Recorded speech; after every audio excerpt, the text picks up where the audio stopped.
folks. It's time for World Politics. We'll be talking about a number of things, including this parody video that apparently is the big story coming out of Trump's camp and all along those lines, because apparently he did a parody video that he posted on True Social talking about bombing of Iran and apparently was using an old rock hit and all along those lines. And he was even talking about putting the Ayatollah in a box and all along those lines. But I'll bring Sasha Starr in as well as Rick Rosner, see what other news that they've got happening in the world of politics and all along those lines. But definitely, I saw that posted, and I was actually just telling a friend of mine about that particular post and all along those lines because, sometimes he just decides he's going to do whatever he feels like doing in terms of posting different things and all along those lines. So, did you hear about this parody video, and what was your reaction to the parody video? Because I did see that he had done that on a True Social, where he put out this video that was, I guess, using a rock theme and parodying a lot of people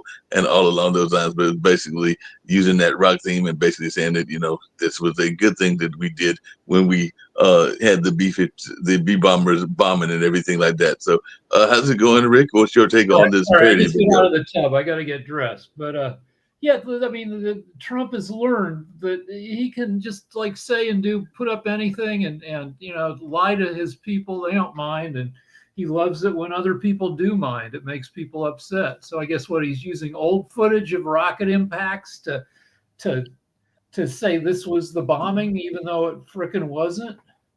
Right. Yeah, there's no more decorum with Trump. Trump has said the F word twice on live news. JD Vance flipped off the crowd. There's no propriety. I'll be back in a sec with clothes on. Sorry. Okay, no problem.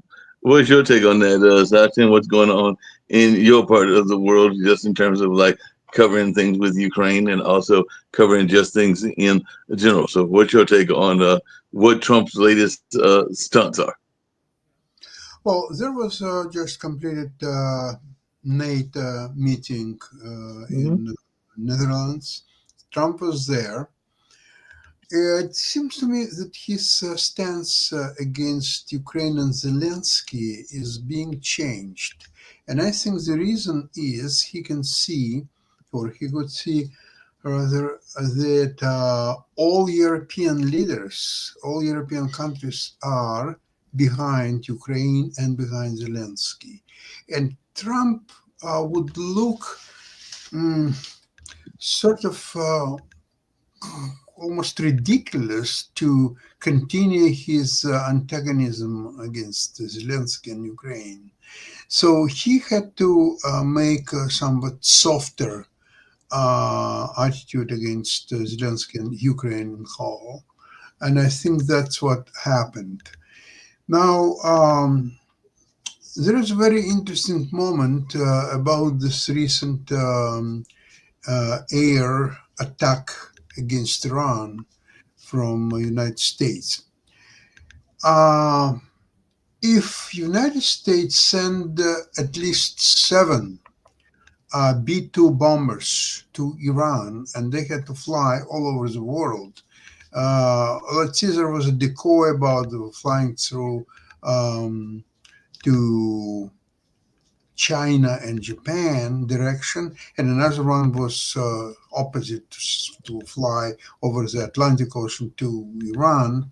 In either case, they are clearly strategic bombers. And it's highly unlikely that neither Russia or China would not detect them. And even if they couldn't see because they're stealth bombers, but they were refueled in the air. So the refueling tankers, they're quite big airplanes. So obviously Russia or China or both would detect them. So obviously US in theory should have informed both Russia and China, never mind France and the UK, about the reason for this airplanes to fly all over the world. I don't believe that they wouldn't notify them. However, if they did, which most likely I think they did, should have, they maybe even it was unavoidable. They had to explain what's going on because otherwise it could be perceived as a nuclear attack against Russia, China, and whoever. So that would give them a lead time to warn Iran that the attack is imminent and that they would have to remove anything what's important, including the 400 kilos of enriched uranium, uh, and probably save some personnel, maybe to remove them from the bases, from this. So, in any case, I don't believe that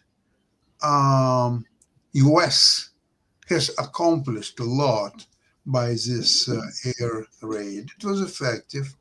It was spectacular, even, I would say, from terms as, let's see, Spain refused to bring their military spending up to 5%, as it was agreed on a NATO summit. So now Trump could send not seven, but say three, four B 2 stealth planes to Spain and suggest that, look, we are waiting for you to confirm to 5% spending. And well, if you will not do it nice and then quickly, we'll make you do it some other ways, and then we'll have negotiations with you.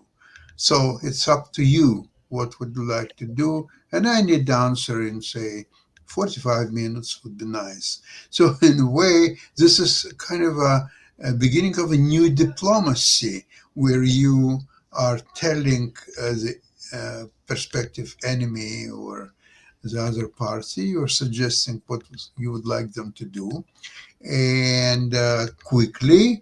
And if it's not, then you will send a few B 2 stealth bombers, and then you will negotiate. So this is a very interesting development, and I don't think that anybody has demonstrated effective defense against this type of diplomacy. What do you think, Rick?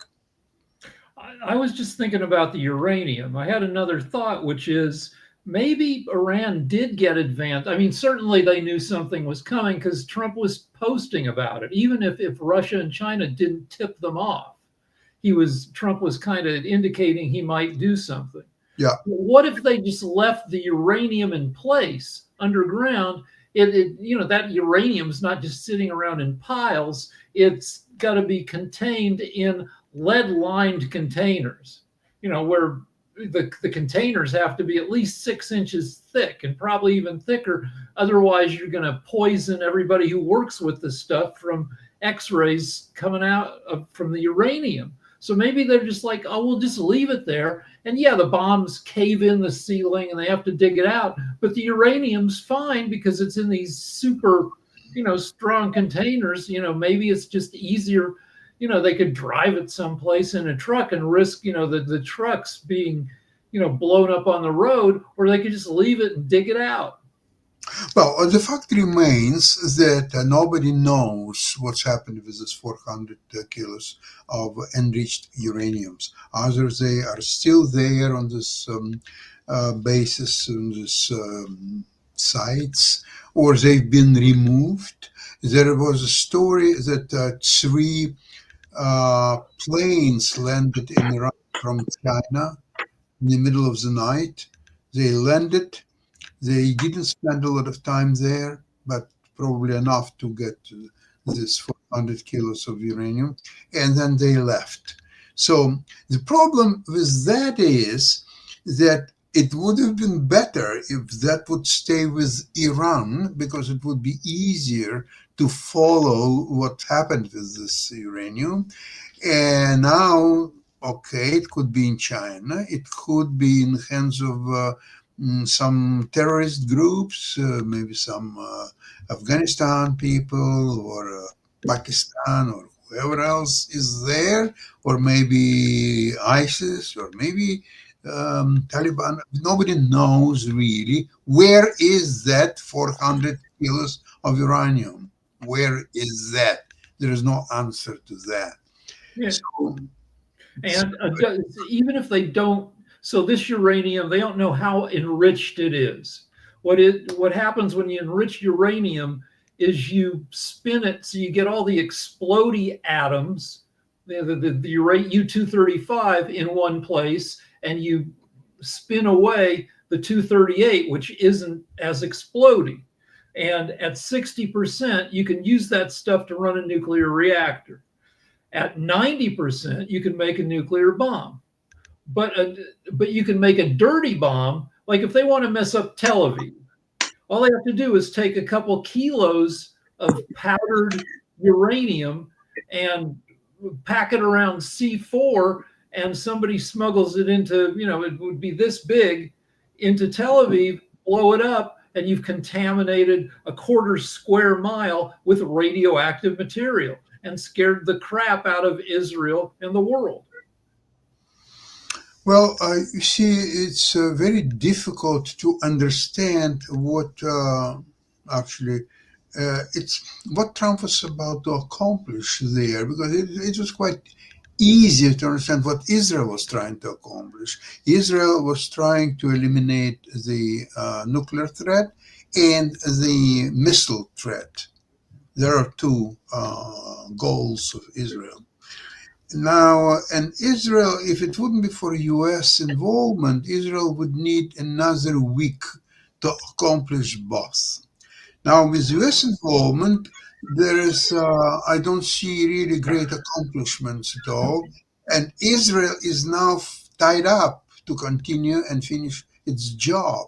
It can't, because Trump started to scream about the peace and, oh, Iran wants peace, Israel wants peace, they both want peace, they asked me to make a peace, and all this bloody nonsense. So mission is not accomplished. Israel could not finish its job. Now back to square one, and now you are dealing with much more antagonistic Iran, if it's possible. Although it wasn't antagonistic as much as it could be, but it could be even more so. I don't believe what kind of negotiations are there. What they want from Iran? So either Iran will tell them to go to hell, or they say, okay, so we will not develop the nuclear device. What does it mean? Well, There so what one thing Iran wants is for its people to be pissed at Israel and not at its own government. That I mean, that's a big play for dictatorial governments, is to keep, like Saudi. 15 of the 19 9/11 hijackers were from Saudi, and Saudi is a place where the crown princes own all the wealth, the royal families. yeah. So, they're in a precarious, or they could be in a precarious position if their populations decide to get pissed at them. So what they try to get their populations pissed at the US and at Israel, and so that they don't focus on their own rulers. So What I have difficult time to understand is that when Israel started its attacks, say some 3 now probably weeks ago, U.S. of course was informed about it, regardless of whatever politicians will tell you. They were informed and they okayed that. So Israel was able to formulate its goals, what it wants to accomplish, and it was very clear: the end of nuclear program and get rid of this ballistic missiles. Okay.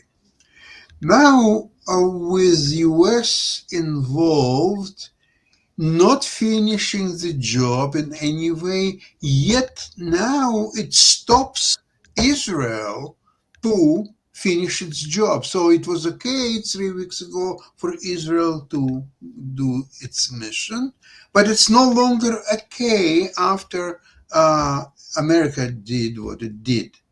How you can explain? Oh, okay. So here's under Biden, Israel did not blow up Iran. So Biden probably knew more about the Mid East than any other president in our lifetimes. He'd been to Israel 11 times. He was head of the Senate Foreign Relations Committee, and he probably knew all the different ways that an attack like this could go, and was not in favor of it. Yes.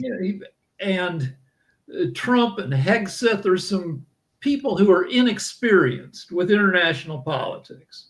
This plan to blow up the bunkers, it didn't originate with them. It's been a plan that's been in, that the U.S. has had for 25 years. Yeah. And, Less than 25, because actually these bombs were developed after the announcement of this new facility in what its name? Fordow? Yeah, Fordo.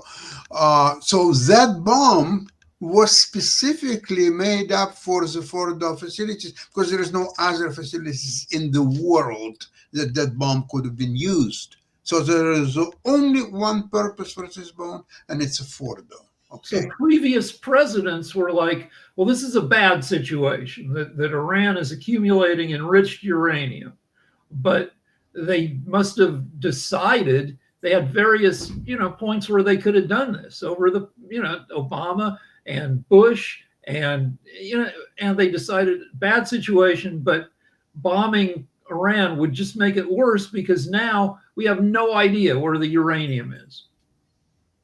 Well, plus they can slowly repair the damage, or at least part of the damage, and continue its program. Maybe not next 2 days, but in 2, 3, 5 months, probably they could still continue to develop this nuclear program on their own. So it's a very unclear situation to me, and very, I would say, even unsatisfied, is that it was very clear what was Israel was trying to accomplish. And Israel prepared this operation for last several years.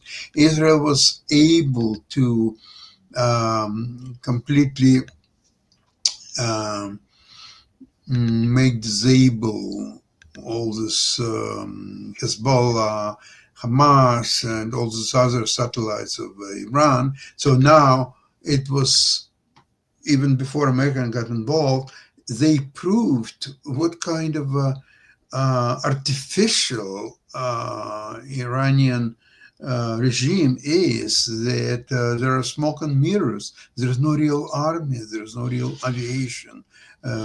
There's really nothing, and Israel could finish its job slowly, but in 3 or 4 weeks, they could finish the job. The end of story. Why America needed to do that, and subsequently, without even any proof that they've accomplished their programs, they found the 400 kilos of uranium or so on. Without all that, they forbidden now Israel to continue and finish this job. I can't comprehend that. I don't. I mean, Israel has a bunch of other stuff to still. They still have Gaza to deal with. I don't. Is Hezbollah all mopped up, or are they still messing with Hezbollah in Lebanon? Well, Hezbollah is disabled. Let's put it this way.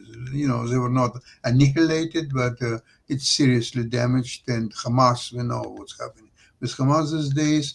But it's beside the point, because if you can disable Iran, that means that you simultaneously disable all these proxies of Iran. That goes together. So if Iran cannot, well, actually, there is a third reason for Israel to do what they did or started to do 3 weeks ago. Iran enrichment program. Second is ballistic. missile program, and third, an ability of Iran to continue support their proxies. But These are maybe Israel likes a break. Israel has one of the most skilled espionage organizations in the world. But yeah, maybe they are happy to take 2 weeks. Maybe they probably have people already in Iran who are sending them information. yeah, But that's obvious. Yeah. with Iran being an anthill that's been pissed on, maybe it'll take a couple weeks to get good intel out of Iran. So Israel's happy to take a break until they can find out more what's going on. They may wanted the break, and maybe they didn't. U.S. made Israel incapacitated to continue its job. U.S. said Israel, he was using expletive words, Trump, and more than once, and that makes situation very unstable. U.S. have not accomplished its job, what they were about to do, and yet they prevent Israel to complete its job. Right? I mean, A matter of there's also internal politics in Israel where Netanyahu has a lot of support for war fighting, but everything else he does, people are pissed at him because he's pretty Trumpy. So About maybe 3 weeks, sorry, about 3 weeks ago, when Israel started its attack, all that changed. All nation, whoever likes Netanyahu or whoever hates him, they all came together to support him. yeah, when he's fighting wars, they like him, Yeah, but maybe maybe I don't know what he thinks. I don't, I'm not sophisticated in this, but maybe with the U.S. gets in there, they make a mess. Netanyahu was maybe not going to be able to stop Trump from doing it, but now that the U.S. has done it and confused the situation, maybe it's good for Netanyahu because Israelis can be pissed at America and Trump instead of Netanyahu. Could be and everything like that.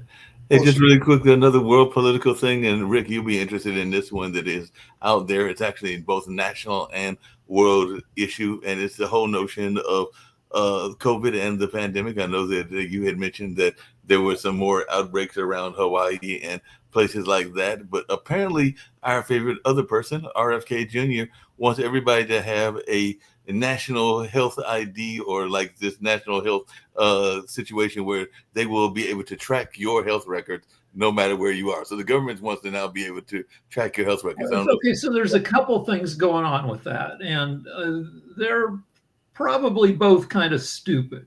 So the Republicans in the Senate and the House want to make it much harder to get Medicaid, Medicare, medical insurance. And they're saying instead of having that, we're going to ask you to buy a Fitbit or an Oura ring Right. that tells you how many steps you've taken and your blood pressure. And I don't know what else, maybe your blood sugar. And so you won't have access to actual doctors, but you got a ring that says, oh, yeah, maybe you should get up and walk around a little bit more today. You haven't hit your steps. And this is stupid because a ring is no replacement for a doctor. Right. B, these rings cost like $300 plus a monthly subscription fee. So if you had to be on Medicaid because you couldn't afford doctors, how are you going to afford these freaking rings or bracelets or watches for your whole family plus the monthly $50 monthly fee? It's just so stupid. Yep. Definitely a crazy idea and all along those lines. But No, apparently, no, like my wife has an Apple Watch and it's very helpful for her. Like, she sometimes her pulse like races a little bit and it tells her what's going on with that. But we also have excellent medical insurance. It's no replacement for that. It's in addition to. yeah, that makes sense. Hey, Sasha, just really quickly, how is Zelensky doing at NATO and everything? I know he was trying to get some more funds from the various NATO countries, and it sounds like he is definitely getting some victories there. And I guess he still had that meeting with Trump, but I didn't hear how that meeting went and everything like that. So, how is Zelensky doing in his efforts to get more funding for his war efforts to repel Russia from that horrible invasion that they launched.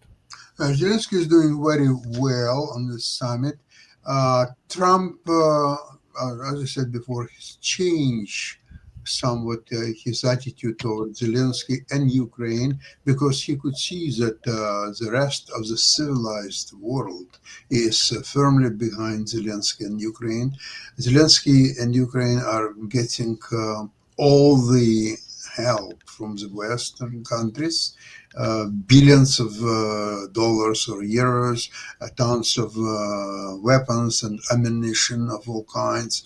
So Ukraine is doing really, really well on this meeting. And I'm looking at a map of Ukraine, and you know, it's the borders of the war haven't shifted significantly in like a year, right? Yeah, I mean, Russians are continuing their attacks. They are losing, on average, 12 to 1500 fighters a day, and yet their progress is so minuscule that there's nothing even to say about it. And also, don't forget that the attackers in a war, they are losing three times as much people as defenders. So it's a war of attrition where Ukraine, they're not going anywhere. They are inviting Russians to continue its attacks, and they are just exterminating their people. And Putin sends more and more in so-called meat attacks, when they're just sending 100 people, Ukrainians killing 90, 10 left. They're bringing 90 new people, and there's another 100, and they continue attack. So if you do the math based on the numbers you just gave, that's close to 500,000 Russians a year being either killed or wounded. Now, the U.S. in World War II, in all 4 years that we fought, we only lost 400,000 people. And you're saying Russia is losing more than that every year. We already lost well over 1 million people. That's what's documented. I don't know for sure, but they passed 1 million, a number million, about a week or 10 days ago. So now it's 1,015,000, something like that. And what's interesting is that Russia lost in a war with Afghanistan. In 9 years, they lost 15,000 people. Wow. So this shows what kind of losses Russia incurs, and that's really pathetic. And yeah, for pretty much nothing. I mean, that land that they're sitting on, it doesn't get them much. A lot of it's useless because it's seeded with hundreds of thousands of landmines. Right. yeah, that's true too. Yeah. Well, Ukraine is getting very sophisticated mines, detective equipment, and so once there will be a right time, they will take care of it. Right now, I don't know if you've heard that Baltic states, Poland, Finland, they're all putting the landmines across their borders with Russia or Belarus. And in fact, they had to leave the association, which there was agreement not to use landmines at all. So they all left this agreement because they feel they needed protection against possible Russian. So here's a way to become a billionaire. You Yeah. build robots that can detect and remove landmines. Oh, there are, of course. There are. Already have And those. another way they detect them is they use giant African rats. They're not really rats, but they call them rats because they look like rats. They're about yay big. They're really smart. You train them to sniff landmines, and you send them in, and they don't weigh enough to set off the mines, and you just send in these. In fact, they're a charitable organization. You can sponsor your own landmine rat. It's possible. It's not the right time for that yet, because Not yet, but I mean, There'll there's be the plenty of time ways later to on do and it. everything like that. Is there any possibility, Sasha, that they will because I know you and Jonathan have talked about it. I think even Ivan a couple of times. But how close is it to Crimea being freed and everything like that? So how far are we from seeing Crimea being released from the hold that Russia has had on it for a while now? I'm not sure that it's going to happen right now or in next few weeks. It's possible, but I don't think so because the strategy of Ukraine is to exhaust Russian army by their imperative continuous attacks, where they will keep losing a lot of people. And as one Ukrainian general. No, he's a former. He's retired now. But sometimes I'm listening to his podcast, and he says that it is not a question of territory. It's a question of killing as many Russians as possible. So it doesn't matter. The territory will come if you will kill all the Russians. So all your territory will be yours. Nobody will oppose you.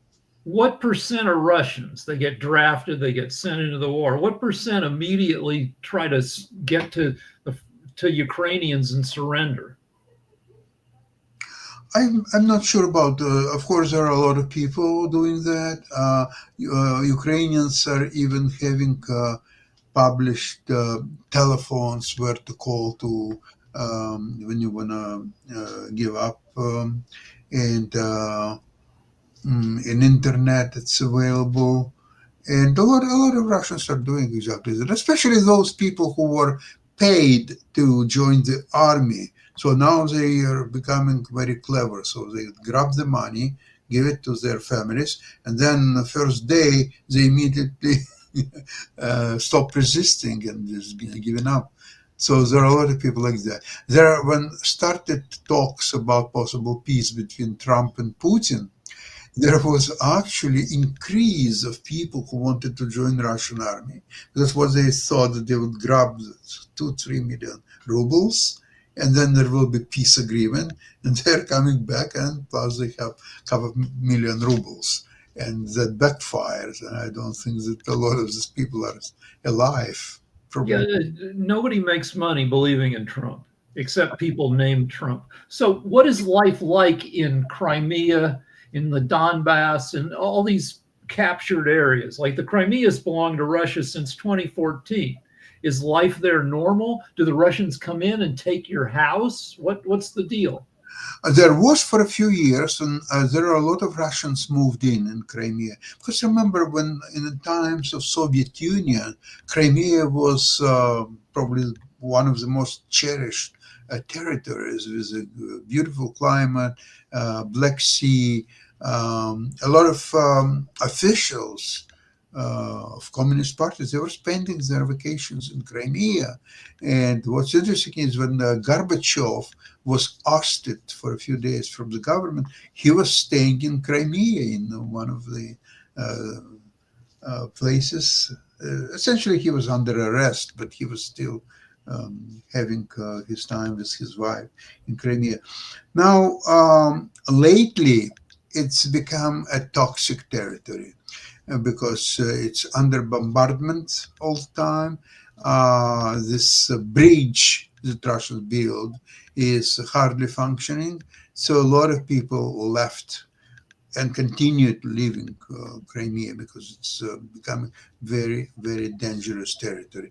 And there will be a time when Ukrainians will attack Crimea, but not right now. Right now, they want to exhaust Russian army and its. Okay, so I have one more question, which is you're in Crimea, you're Ukrainian. Then 2014 comes, Russia takes Crimea. Now they've held it for 11 years. Are all the Ukrainians who live there, are they now Russian citizens? If I live in Crimea and I want to move to St. Petersburg, can I do that?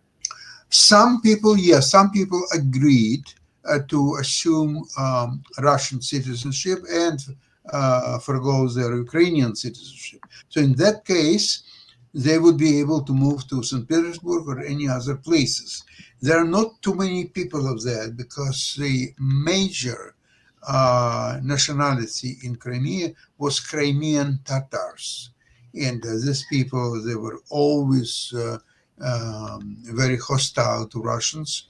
And by the way, during Second World War, they were all sent to Siberia, and only several years later they were allowed to come back to Crimea, and they did. So Russians are in their politics. They're acting not only against Ukrainians, but against Crimean Tatars even more so. Because at least Ukrainians, they could move, and a lot of people moved to central Ukraine from Crimea. But Tatars, there were no place to move. Right. Now I'm going to say something really stupid the Yeah, way I do. So if you're a Russian guy and you survive the war, you should be able to get a really good wife or girlfriend because so many Russian guys are dead that the women will settle for crappier guys in order to have somebody, right? yeah, that's true. But you know what, for example, in places like Siberia, Russian women are very practical. They're getting as a husband Chinese people. They don't drink.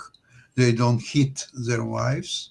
They're hardworking, and they can survive on 200 grams of rice a day. So this is the most beautiful arrangement. Now, I don't. There are not enough Chinese probably in European parts of Russia because of their war. Because you see, half of men in Russia, they are impotents. Another From the drinking? yeah, another for drinking. Then there are, of course, LGBTQ people. There are, I mean, there are very maybe 5, maximum 10% of Russian men are prospective breadwinners. They're good for nothing. So when they're going to fight, and I know, I think Putin said several months ago, he said he was justifying that they're being paid a couple of million rubles for to join the army. So he said, "Okay, so you're gonna die from drinking or from other misery, and you will not get paid even for that. So this way, okay, most likely you'll die, but at least your family will get a couple of million rubles, which is So is Russia's letting Chinese guys into Siberia because Chinese guys are good workers? How do they get over there to? it's not they're not going through immigration like it's in the United States. Let's see, they're moving there are a lot of places like Khabarovsk and some others when Chinese opening their um, sort of like bazaars type of trade posts, and they're just trading, they're buying things, selling things, and so on. And nobody is looking whether they're legal or not. They want to do it, do it. If you don't want to do it, So whatever. yes, You can stay, you can go back to China. They don't care, especially if you give them under the table a couple of hundred rubles. That will so the black market is real in that area. Just really quickly, along those lines and everything, and sticking on world politics. Apparently, and this might have been announced earlier today, Trump called for an end to the Netanyahu corruption trial. The U.S. president says the case should be dropped, and there are some people, I'm imagining a lot of Democrats, but there might be others as well, that are prompting accusations of interference. So, how much should we be paying a role, you two gentlemen, in other countries' politics, whether they're having a president on trial or not, because apparently Trump, and we know that he and Netanyahu are friends, is having this notion of stop the trial, and now folks are wondering if he's interfering. Go ahead. Rick, you go All ahead. right, all right. So legally, Trump and Netanyahu are the same guy. They play fast and loose with the rules. But and Trump is 79. Netanyahu is 75. Netanyahu, if he can stay in power for a couple more years, and then he leaves, maybe he goes on trial. And then the trial takes 3 years with every legal maneuvering 4 years. You don't get a verdict until he's 82. And now people say he's 82. You can't put a sick old man in prison. So that he's trying to run out the clock. Ditto for Trump. Trump got 4 more years of not having to deal with legal consequences by winning the presidency. Yeah, sometimes you can run out that clock. Maybe Sasha's got some thoughts, but I did read, I think it was yesterday, that there was a gentleman, it might have been in Texas or one of the other states here in North Carolina, I mean, in the United States, that literally got put to death. And that was after he had been on death row for 50 years. So he actually got put to death after he had been on death row for that long a time. So that actually didn't make that much sense to me. They might have well just saved some money and waited for natural causes and all along those Well, lines. there's another thing that if Trump is still in legal trouble when he's done being president, there was a mafia guy named Vincent the Mhm. Chin Gigante. Right. He was famous for being crazy. He was on trial. He was, being investigated. And he said, and his people said, you can't prosecute him. The guy's crazy. He would walk around his neighborhood saying crazy crap, wearing a bathrobe. And this went on for years. And, he never, I don't think, did he ever go to prison? I don't know. But that was his strategy. I'm going to act crazy. Trump, if he goes back on trial, Harvey Weinstein did the same thing. Like, I'm too sick, with the walker and everything. I'm too, Trump will claim dementia. It's just trying to run out the clock. There are already people that are having accusations of him having dementia. I've heard people speculating about things in his wardrobe and a number of other things, as whether he's got something going on. It wasn't just Biden, but now people are putting those accusations against him as well. Another thing that I All saw right, in so let's talk no, about no, second. let's run that down for a second, because presidents, like Trump's suits have never fit well. For a Right. rich guy, his suits look like hell. But presidents' suits in general can look like crap because there's Kevlar inside. There are big panels of bulletproof material, and it's hard to make a suit look good if you're wearing a bulletproof vest. And so they take pictures of Trump, and there's stuff going on under his clothes, chunks of stuff. And people like to say, well, that's a bag that catches urine that he can't, he can't hold his pee anymore, or it's a brace, he can't stand up anymore. You don't know everybody's just wildly guessing. We really don't know what's going on. Yeah, we don't know. We're not his tailors and everything like that. Just really quickly, because it was a couple of leaders, including some international leaders. I think that one of the Middle Eastern leaders was captured or killed in a bunker, and now they've got this Ecuador drug lord that they just captured in an underground bunker. It seems to me that these bunkers don't really work that well. So why do these crazy criminals keep going into the bunkers where they get caught and everything like that? So you got any theories on that, Rick? Because they just caught the leader of the Los Charnos gang, and I remember that it was one of the Middle Eastern leaders literally was Yeah, blown up you hear about the ones who get caught. What about for everyone who gets caught? How many are doing just fine? in their bunker and totally not caught, because we know that the other folks have bunkers, including the American presidents and everything like that. Just really quickly, we got about another 10 or 15 minutes, and y'all definitely might have some other topics y'all want to get to as well. But one of the things that I've heard people talk about for years, and I know that you are a super smart guy, so I'll let you explain it. But the person that came up with the notion of the Stockholm syndrome has died. So Olafson, he rose to global notoriety after the kidnapping and bank robbery that took place in central Stockholm. But for those that are watching that don't know what the Stockholm syndrome is, can you explain that to our listeners? Because apparently, So you get kidnapped by bad guys. Maybe you're held for ransom. Maybe you were just taken by accident in a bank robbery or something, and then they're holding you, and you talk with them, and they're nice to you. They're not always raping you or beating you, because they have maybe they don't have any reason to, and so you hang out with them. The most famous victim of Stockholm syndrome was Patty Hearst, yes, a millionaire heiress who got kidnapped by a bunch of lunatics called the Symbionese Liberation Army back in the 70s, student radicals, basically. And she hung out with them, and they explained what they were all about. And she's like, all right, I kind of like you guys. What you're saying makes sense. And she did a bank robbery with them, and she ended up going to prison for like a year for they turned her. So that's what Stockholm syndrome is. That makes sense. Hey, Sasha, just really quickly, because I know you love going to beaches, and there are a couple of your favorite beaches that you've talked about here, like Aruba and others and everything. But North Korea is opening their beach resorts, as apparently the leader of that country, and we know that it's not one of our allies is betting on tourism. So, are you going to be heading to the beaches in North Korea anytime soon? Because apparently they are opening their Wonsan Kolma to domestic tourists on July 1st, and 66 years after it was due to be completed. And I'm sure they'll be opening it to foreign tourists as well and everything like that. So, do you have any plans to go hang out in the beaches of North Korea? The short answer is no. I'm not planning to go there for beaches or for any other purpose. It's one of the most dangerous places in the world. And You can get killed for doing the stupidest stuff. This guy, he was famous. He was held prisoner for like 3 years.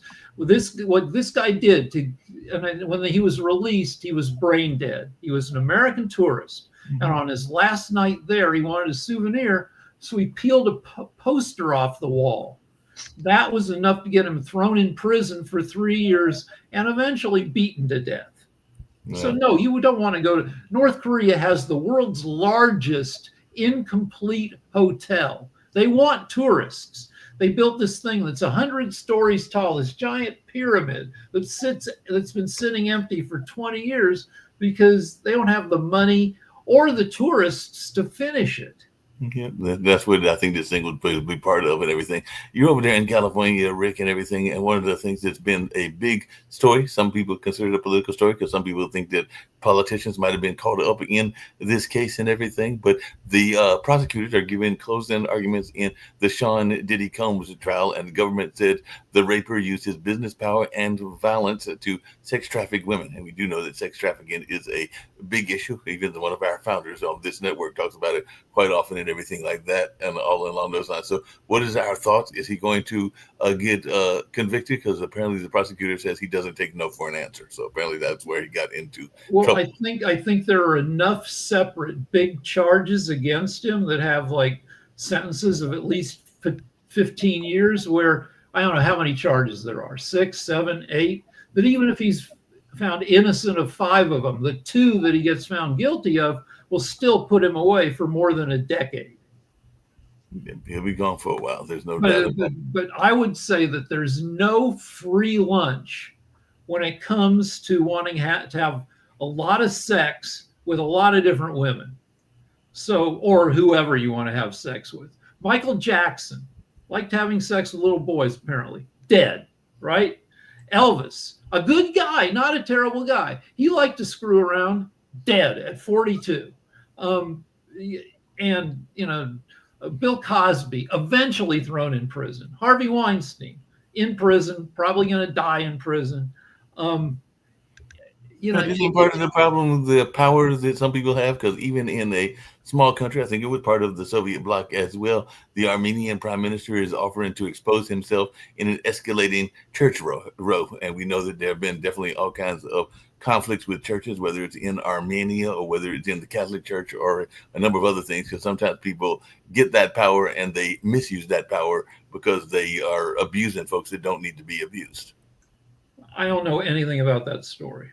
Okay, fair enough. And everything like I said. there's a very interesting story just came out. There will be a BRICS countries meetings in Brazil, Oh well. and Emperor Xi is not going to attend that. He's busy with a lot of other things. But Putin, who wanted to attend it, he's not. He's scared that there is a warrant on his arrest, and Brazil may change its mind in the last moment and just arrest him.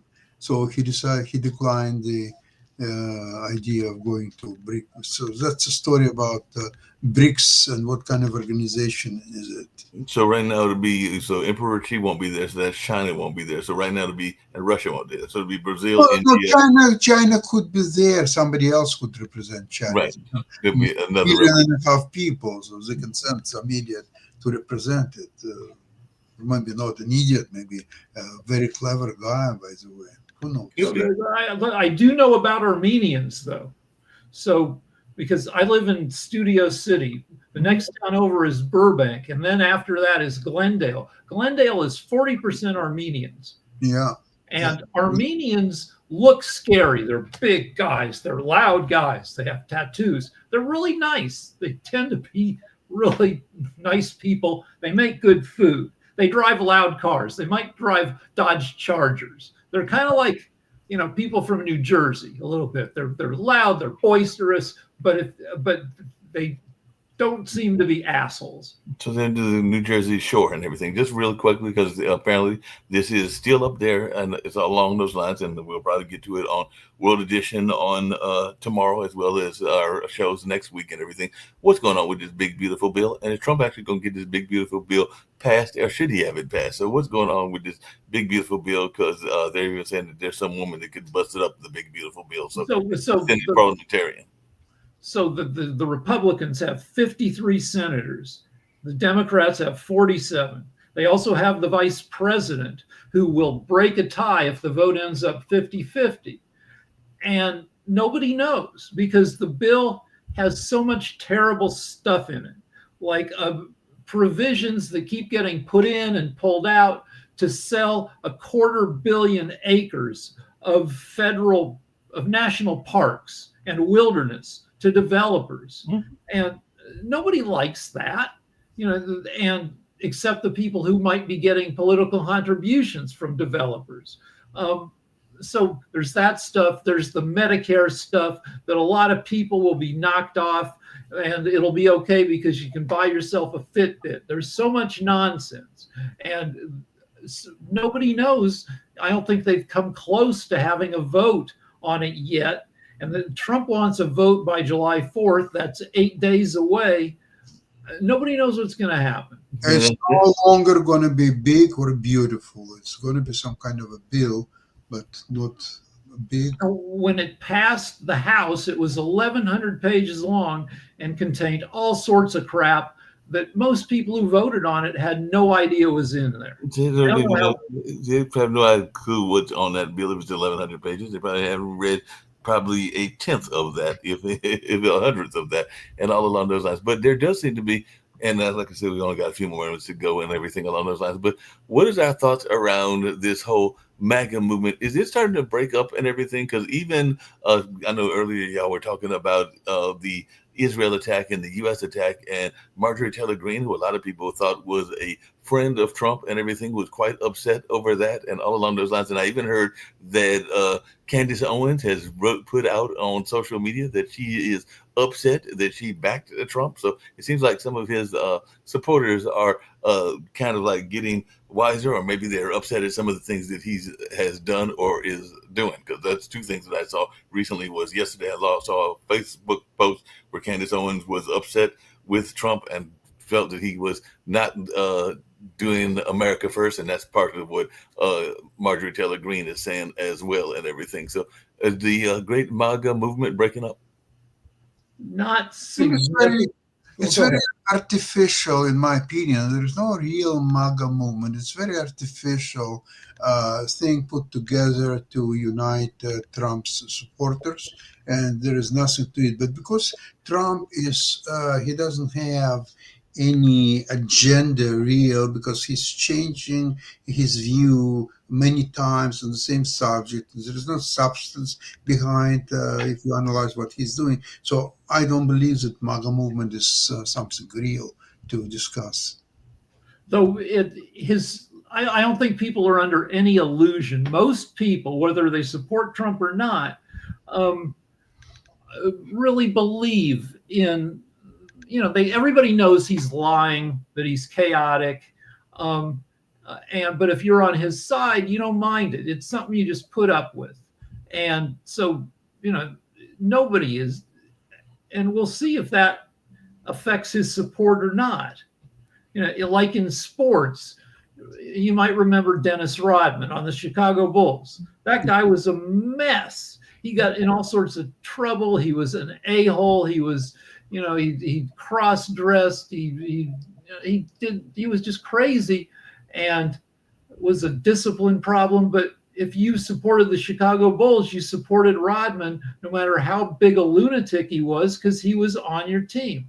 It's the same way with Trump. Trump is a mess, but he's the leader of your team.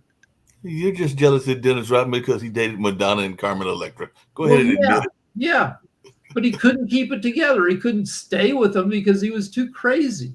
Well, he was definitely crazy, but he did have two of the hottest women that were out there and everything like that. So he had his moment of fame and all along those lines. But yeah, he's still out there being crazy. Just really quickly, Rick, do you think that the left is gaining some ground? Because we did see that it was a candidate from the left that won the New York Democratic mayoral race, and we'll see whether he can maintain support with the AOCs of the world and actually bring it on home for the governorship. But he did win the primary. Well, the next national election is still what, 17 months away, Yeah. 16 months. We don't know. It's way too early. The Democrats got you know, people after the first few months of Trump accused of being pussies who wouldn't fight back, and also having nobody that people want to vote for and nothing that people want to vote for. I just saw something from Pew Research that between 2016, so in 2016, white women supported the Democrat by something like 34%. By 2024, they only supported the Democrat by 12%. They lost 22 points in 8 years. And so we don't know, are they going to get any of those points back? Don't freaking know. Nobody knows, and all along those lines. But on that note, because we're almost at the 6 o'clock hour, which means that Coco's actually doing a salute to an artist that she interviewed that unfortunately passed away and everything like that. So we're going to get out of here, and she'll be having a salute show to Norman Hutchinson, who was a gospel musician who unfortunately passed away. So that will be what's coming up next here on the network, and all along those lines. He was a very known gospel artist here in the East Coast and everything like that. So it should be a good interview that she did about 2 years ago. That will be her way of paying tribute to that man now that he has gone on to the ancestral grounds and all along those lines. So I'll see you two gentlemen tomorrow morning and all along those lines. Thank you. Nice talking to y'all. Good talk to you.